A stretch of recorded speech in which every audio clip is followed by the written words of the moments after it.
Rachel Reeves has made it clear that her top priority is generating economic growth. However, her recent budget seems to undermine that goal entirely.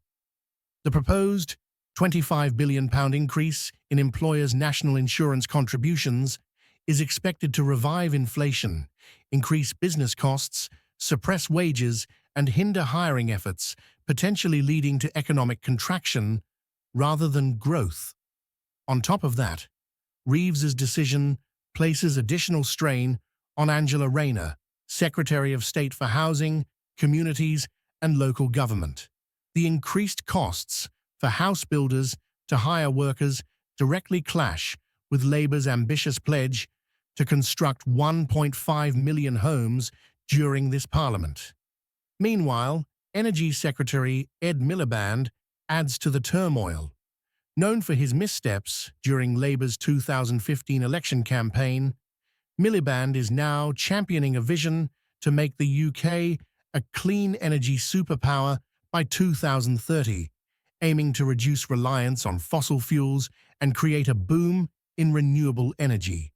However, Miliband's promises, UK energy independence, reduced energy bills, job creation, and tackling the climate crisis, fall apart under scrutiny.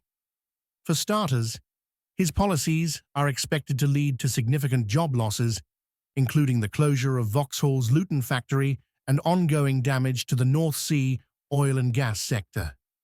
Even with a successful transition to green energy, the UK will still require oil and gas for years, meaning we will rely more heavily on imports instead of producing locally. Miliband's claims of creating 650,000 green jobs seem overly optimistic, and shifting emissions overseas through increased imports undermines the environmental impact. As for reducing energy bills, the opposite is likely true. The UK's electricity costs, already the highest in the world, at 25.56 pence per kilowatt-hour in 2023, are expected to rise further under his policies, pushing businesses and consumers into deeper financial distress.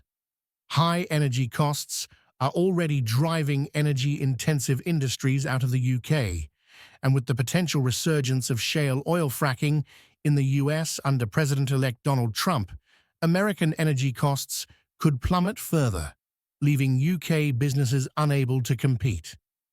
The UK has already made significant strides in reducing greenhouse gas emissions, cutting them by 50% between 1990 and 2022, partly due to a shift away from coal.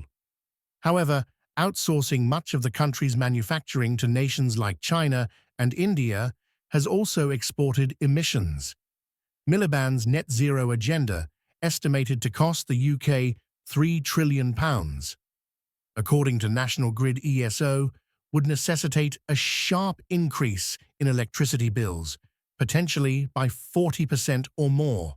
This would further erode business margins and burden consumers, threatening to derail any hope of economic recovery.